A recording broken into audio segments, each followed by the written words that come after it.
कहते हैं जब इंसान हर जगह से हार जाता है, जब अपने भी साथ छोड़ देते हैं, जब कोई उम्मीद नहीं बचती, तब एक नाम चमत्कार बनकर सामने आता है, श्याम। आज करोड़ों लोग जिन्हें खाटू श्याम बाबा कहते हैं, अंत तक जो इस वीडियो को देख लेगा उसके सारे पाप मिट जाएगा। कहानी शुरू होती है। महाभारत के सबसे शक्तिशाली योद्धा थे, लेकिन ऐसा क्या हुआ कि भगवान श्री कृष्ण ने उनसे उनका शीश मांग लिया? क्यों एक महान वीर का सिर काट दिया गया और क्यों कलयुग में वही योद्धा सबके दुख दूर करने वाले देवता बन गए? आज की इस कहानी में हम जानेंगे खाटू श्याम जी की पूरी रहस्यमयी और भावुक कहानी। बर्बरीक का जन्म महाभारत काल पांडव वनवास में थे। भीम के पुत्र घटोत्कच बहुत शक्तिशाली राक्षस योद्धा थे। उनकी पत्नी थी मोरबी, कुछ लोग उन्हें अहिलावती भी कहते हैं। समय बीता और उनके घर एक पुत्र का जन्म हुआ। उस बालक के बाल शेर जैसे थे, इसलिए उसका नाम रखा गया बर्बरीक। जन्म से ही उसमें अद्भुत शक्तियाँ थीं। उसकी आंखों में तेज था, दिल में दया थी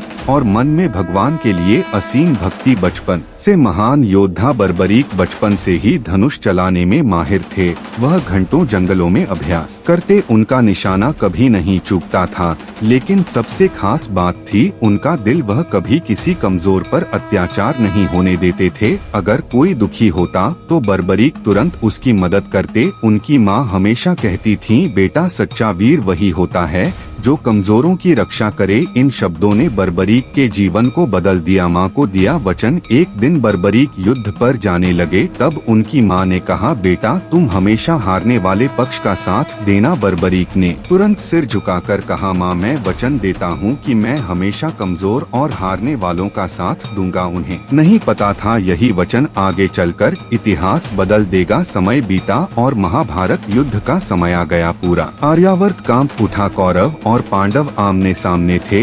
हर तरफ युद्ध की तैयारी हो रही थी। जब बर्बरीक को यह पता चला तो उन्होंने भी युद्ध में जाने का निर्णय लिया। उन्होंने अपना नीला घोड़ा तैयार किया, 3 बाण उठाए और निकल पड़े कुरुक्षेत्र की ओर। श्री कृष्ण की परीक्षा। रास्ते में एक ब्राह्मण ने उन्हें रोका। वह कोई साधारण ब्राह्मण नहीं थे, वह स्वयं भगवान श्री कृष्ण थे। उन्होंने पूछा, वीर बालक तुम कौन हो? बर्बरीक ने विनम्रता से उत्तर दिया, मैं बर्बरीक हूँ। श्री कृष्ण ने देखा उसके पास सिर्फ 3 बाण हैं। उन्होंने मुस्कुराकर पूछा, सिर्फ 3 बाण लेकर युद्ध जीतोगे? बर्बरीक बोले, प्रभु एक ही बाण काफी है। श्री कृष्ण चौंक गए। पीपल के पेड़ की परीक्षा। श्री कृष्ण ने बर्बरीक की परीक्षा लेने का सोचा। उन्होंने पास के एक पीपल के पेड़ की ओर इशारा किया, अगर तुम्हारे बाण इतने शक्तिशाली हैं तो इस पेड़ के सभी पत्तों को भेद कर दिखाओ। बर्बरीक मुस्कुराए। उन्होंने आंखें बंद की, भगवान का स्मरण किया और बाण चला दिया। बाण बिजली की गति से उड़ने लगा। एक एक करके उसने सारे पत्तों को छेद दिया, लेकिन तभी एक पत्ता श्री कृष्ण ने अपने पैर के नीचे छुपा लिया। बाण अचानक श्री कृष्ण के पैर के चारों ओर घूमने लगा। बर्बरीक बोले, प्रभु आपके पैर के नीचे भी एक पत्ता है। श्री कृष्ण समझ गए यह योद्धा अजय है। सबसे बड़ा संकट अब श्री कृष्ण सोच में पड़ गए, अगर बर्बरीक युद्ध में गए तो क्या होगा? क्योंकि उनका वचन था हारने वाले पक्ष का साथ देना। पहले कौरव हारेंगे तो बर्बरीक उनका साथ देंगे, फिर पांडव कमजोर पड़ेंगे तो वह पांडवों की तरफ आ जाएंगे। ऐसा करते करते अंत में सिर्फ बर्बरीक ही बचेंगे। पूरा संसार विनाश में डूब जाएगा। श्री कृष्ण ने मांगा शीश। श्री कृष्ण ने गंभीर होकर कहा, यदि तुम सच में दानी हो तो मुझे दान दो। बर्बरीक बोले, मांगिए प्रभु। श्री कृष्ण बोले, मुझे तुम्हारा शीश चाहिए। चारों तरफ सन्नाटा छा गया, लेकिन बर्बरीक मुस्कुराए। उन्होंने पूछा, प्रभु क्या आप सच में मेरा सिर चाहते हैं?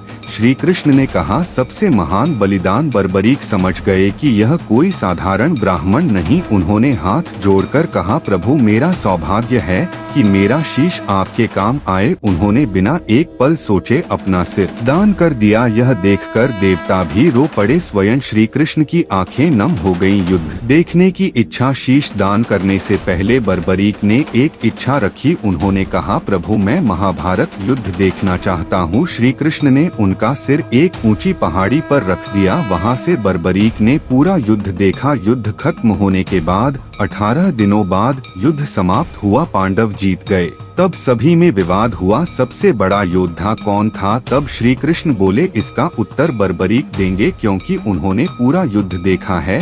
सब बर्बरीक के पास पहुँचे। उन्होंने कहा, मैंने युद्ध में सिर्फ श्री कृष्ण का सुदर्शन चक्र चलते देखा। असल में जीत सिर्फ श्री कृष्ण की थी। खाटू श्याम नाम कैसे पड़ा? बर्बरीक की भक्ति और बलिदान देखकर श्री कृष्ण भावुक हो गए। उन्होंने कहा, कलयुग में तुम मेरे नाम श्याम से पूजे जाओगे। जो हारा हुआ होगा, जिसका कोई सहारा नहीं होगा, तुम उसका सहारा बनोगे, तभी से बर्बरीक कहलाए खाटू श्याम जी। खाटू श्याम सिर्फ भगवान नहीं, एक विश्वास है।